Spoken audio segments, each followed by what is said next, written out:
আনন্দের সঙ্গে আপনাদের জানাতে চাই যে সংস্কারের ক্ষেত্রেও আমরা ব্যাপক অগ্রগতি অর্জন করেছি। অন্তর্বর্তী সরকার নিজ উদ্যোগে বা বিভিন্ন সংস্কার কমিশনের প্রস্তাবের ভিত্তিতে অনেক গুরুত্বপূর্ণ সংস্কারের কাজ সম্পন্ন করেছে। কিছু প্রস্তাবিত সংস্কারের কাজ এখনো চলমান আছে।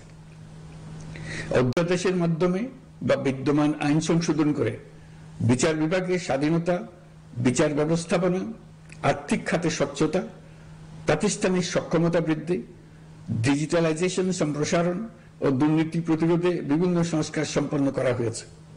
ভবিষ্যতে সুশাসনের জন্য এসব সংস্কার বড় ভূমিকা রাখবে বলে আমরা মনে করি।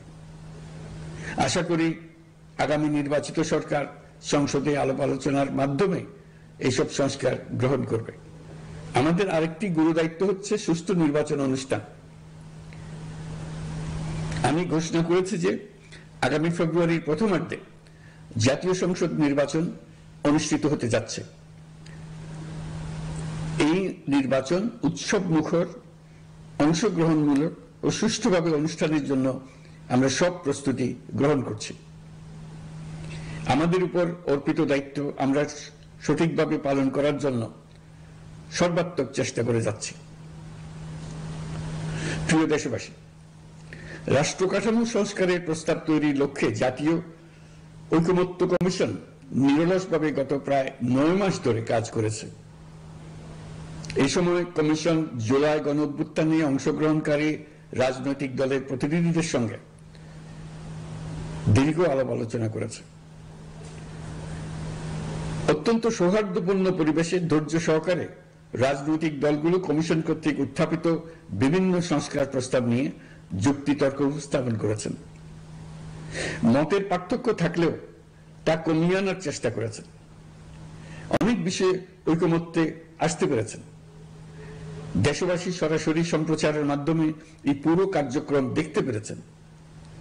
এটি বাংলাদেশের রাজনীতির ক্ষেত্রে তো বটেই, পৃথিবীর অনেক দেশের জন্য এক অভূতপূর্ব ঘটনা।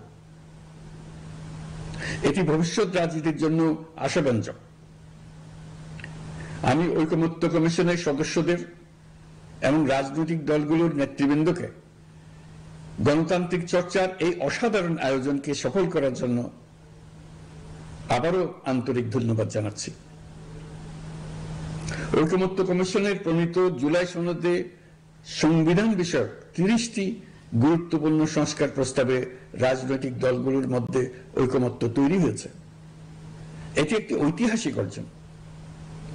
কিছু প্রস্তাবে সামান্য ভিন্নমত আছে, বাকি অল্প কিছু প্রস্তাবে আপাত দৃষ্টে মনে হয় অনেক দূরত্ব আছে, যা গণতান্ত্রিক প্রক্রিয়ায় অস্বাভাবিক কিছু না। তবে খতিয়ে দেখলে দেখা যায় যে এসব প্রস্তাবগুলোর ক্ষেত্রেও আসলে মতভিন্নতা খুব গভীর নয়। কেউ সংস্কারটা সংবিধানে করতে চেয়েছেন, কেউ আইনের মাধ্যমে করতে চেয়েছেন, কিন্তু সংস্কারের প্রয়োজনীয়তা, নীতি ও লক্ষ্য নিয়ে কারোর মধ্যে মতভেদ নেই। কাজেই রাজনৈতিক দলগুলোর প্রকাশ্য বক্তব্য যতখানি পরস্পর বিরোধী অবস্থানে আছে বলে মনে হয়, জুলাই সনদ সঠিকভাবে বিশ্লেষণ করলে ততখানি মত পার্থক্য দেখা যায় না। এটি আমাদের অনন্য অর্জন। এতে জাতি এগিয়ে যেতে সাহসী হয়। এসব বিবেচনায় রেখে এবং রাজনৈতিক দলগুলো কর্তৃক স্বাক্ষরিত জুলাই সনদকে মূল দলিল হিসেবে ধরে নিয়ে অন্তর্বর্তী সরকার আজকের উপদেষ্টা মণ্ডলীর সভায় জুলাই জাতীয় সনদ সংবিধান সংস্কার বাস্তবায়ন আদেশ 2025 অনুমোদন করেছে। এটি বিরাট খবর। প্রয়োজনীয় স্বাক্ষর শেষে এটি ইতিমধ্যে গেজেট নোটিফিকেশন করার পর্যায়ে পৌঁছে গেছে।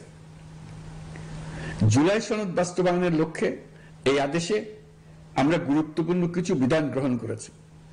এর মধ্যে রয়েছে সনদের সংবিধান বিষয়ক সংস্কার প্রস্তাবনার উপর গণভোট অনুষ্ঠান এবং পরবর্তী সময়ে সংবিধান সংস্কার পরিষদ গঠনের সিদ্ধান্ত। আমরা সকল বিষয় বিবেচনা করে সিদ্ধান্ত নিয়েছি যে আগামী জাতীয় সংসদ নির্বাচনের দিনই গণভোটের আয়োজন করা হবে। অর্থাৎ জাতীয় নির্বাচনের মতো গণভোটও ফেব্রুয়ারির প্রথমার্ধে একই দিনে অনুষ্ঠিত হবে। এতে সংস্কারের লক্ষ্য কোনোভাবে বাধাগ্রস্ত হবে না। নির্বাচন আরো উৎসবমুখর ও সাশ্রয়ী হবে। গণভোট অনুষ্ঠানের লক্ষ্যে উপযুক্ত সময়ে প্রয়োজনীয় আইন প্রণয়ন করা হবে। জুলাই সনদের আলোকে আমরা গণভোটের ব্যালটে উপস্থাপনীয় প্রশ্ন নির্ধারণ করেছি। আমি প্রশ্নটি এখন আপনাদের সামনে পাঠ করে শোনাচ্ছি। প্রশ্নটি হবে এরকম: আপনি কি জুলাই জাতীয় সনদ সংবিধান সংস্কার বাস্তবায়ন আদেশ 2025 এবং জুলাই জাতীয় সনদের লিপিবদ্ধ সংবিধান সংস্কার সম্পর্কিত নিম্নলিখিত প্রস্তাবগুলোর প্রতি আপনার সম্মতি জ্ঞাপন করছেন?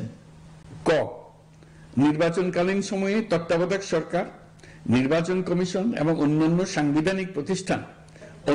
সাংবিধানিক প্রতিষ্ঠান জুলাই সনদে বর্ণিত প্রক্রিয়ার আলোকে গঠন করা হবে। খ, আগামী সংসদ হবে 2 কক্ষ বিশিষ্ট। জাতীয় সংসদ নির্বাচনে দলগুলোর প্রাপ্ত ভোটের অনুপাতে 100 জন সদস্য বিশিষ্ট একটি উচ্চকক্ষ গঠিত হবে এবং সংবিধান সংশোধন করতে হলে উচ্চকক্ষের সংখ্যাগরিষ্ঠ সদস্যের অনুমোদন দরকার হবে।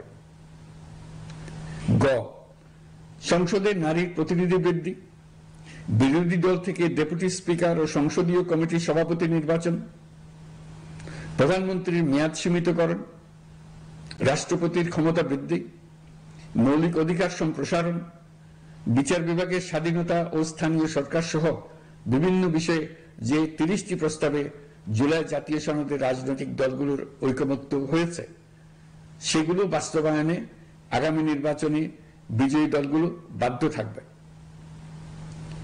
ঘ, জুলাই সনদে বর্ণিত অন্যান্য সংস্কার রাজনৈতিক দলগুলোর প্রতিশ্রুতি অনুসারে বাস্তবায়ন করা হবে। গণভোটের দিন এই 4টি বিষয়ের উপর একটি মাত্র প্রশ্নে আপনি হ্যাঁ বা না ভোট দিয়ে আপনার মতামত জানাবেন। গণভোটের সংখ্যাগরিষ্ঠ ভোট হ্যাঁ সূচক হলে আগামী সংসদ নির্বাচনে নির্বাচিত প্রতিনিধি নিয়ে একটি সংবিধান সংস্কার পরিষদ গঠিত হবে। এই প্রতিনিধিগণ একই সাথে জাতীয় সংসদের সদস্য হিসেবে দায়িত্ব পালন করবেন। পরিষদ তার প্রথম অধিবেশন শুরুর তারিখ হতে 180 কার্য দিবসের মধ্যে সংবিধান সংস্কার করবে। সংবিধান সংস্কার সম্পন্ন হওয়ার পর 30 কার্য দিবসের মধ্যে সংসদ নির্বাচনে প্রাপ্ত ভোটের সংখ্যানুপাতে উচ্চকক্ষ গঠন করা হবে। এর মেয়াদ হবে নিম্নকক্ষের শেষ কার্য দিবস পর্যন্ত। জুলাই সনদ বাস্তবায়নের অঙ্গীকারনামা অনুসারে সংবিধানে জুলাই জাতীয় সনদ অন্তর্ভুক্ত করার ব্যবস্থা গ্রহণ করা হবে। এটিও আজকে অনুমোদিত আদেশে উল্লেখ করা হয়েছে।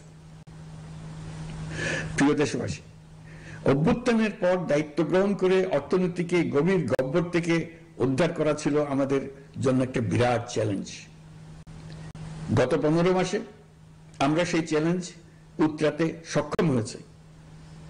রপ্তানি, বৈদেশিক বিনিয়োগ ও রিজার্ভ সহ অর্থনীতির সবগুলো সূচকে দেশ ইতিবাচক ধারায় ফিরেছে। লুট হয়ে যাওয়া ব্যাংকিং খাত ইতিমধ্যে ঘুরে দাঁড়িয়েছে। মানুষের রাস্তা ফিরে এসছে। ব্যাংকিং খাতকে আরো শক্তিশালী করতে নানামুখী পদক্ষেপ চলমান রয়েছে।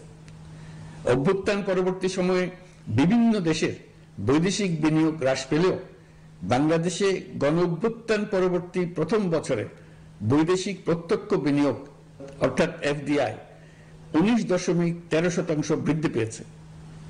এটি বৈশ্বিক প্রবণতার বিপরীতে এক অনন্য অর্থনৈতিক দৃষ্টান্ত স্থাপন করেছে। আগামী সপ্তাহে ডেনমার্ক ভিত্তিক মায়ার্স গ্রুপের মালিকানাধীন এপিএম টার্মিনালস বিভি এর সঙ্গে লালদিয়া কন্টেইনার টার্মিনাল প্রকল্পে 30 বছরের কনসেশন চুক্তি স্বাক্ষর হতে যাচ্ছে। এই চুক্তির আওতায় ইউরোপীয় এই কোম্পানি $550 মিলিয়ন বিনিয়োগ করবে। এটি এই যাবৎকালে বাংলাদেশে ইউরোপের সর্বোচ্চ একক বিনিয়োগ। লালদিয়া হবে দেশের প্রথম বিশ্বমানের গ্রিন পোর্ট। প্রিয় দেশবাসী, প্রায় 1.5 যুগ ধরে আমাদের জনগণ ভোটাধিকার থেকে বঞ্চিত ছিলেন। তারা আজ আসন্ন নির্বাচনে তাদের ভোটাধিকার প্রয়োগ করার জন্য উন্মুখ হয়ে আছেন। আগামী ফেব্রুয়ারিতে সুষ্ঠু নির্বাচন অনুষ্ঠানের বিষয়ে অভ্যুত্থানের সপক্ষে রাজনৈতিক দলগুলোকে অবশ্যই ঐক্যবদ্ধ থাকতে হবে, তা না হলে জাতি এক মহা বিপদের সম্মুখীন হবে। এই সম্পর্কে আমি আগেও একাধিকবার আমার আশঙ্কা প্রকাশ করেছি। ফ্যাসিবাদের বিরুদ্ধে 2024-এর জুলাইয়ে মৃত্যুর মুখোমুখি শির উঁচু করে দাঁড়িয়ে দেশবাসী যে ঐক্য গড়ে তুলেছিল, আমরা জীবিতরা যেন অল্প স্বল্প ভিন্নমত ও লঘু বিবাদে জড়িয়ে তার মর্যাদা ক্ষুণ্ণ না করি। 133 শিশু, শত শত তরুণ তরুণী, নারী পুরুষের মৃত্যু, হাজার হাজার মানুষের অঙ্গহানির যে আত্মত্যাগ, সেটিকে আমাদের সম্মান জানাতেই হবে। দেশের আপামর জনগণ সামান্য যা চায় তা হচ্ছে এই অগণিত হতাহতের স্মৃতির প্রতি শ্রদ্ধা জানিয়ে আমরা সবাই যেন ভিন্ন মতের প্রতি সহিষ্ণুতা দেখাই, দলীয় স্বার্থ অতিক্রম করে সম্মিলিত আকাঙ্ক্ষা ও জাতীয় চাওয়াকে ঊর্ধ্বে তুলে ধরি। তাই আমি আশা করি আমাদের এই সিদ্ধান্ত জাতির বৃহত্তর স্বার্থে রাজনৈতিক দলগুলো মেনে নেবে। একটি উৎসবমুখর জাতীয় নির্বাচনের দিকে জাতি এগিয়ে যাবে। এর মাধ্যমে আমরা নতুন বাংলাদেশে প্রবেশ করব। আমরা নতুন বাংলাদেশ গড়ার দ্বার প্রান্তে এসে পৌঁছলাম। মহান আল্লাহ আমাদের সহায় হন। আমাদের আশা মহান আল্লাহ পূরণ করুন। আল্লাহ হাফেজ। সবাইকে ধন্যবাদ।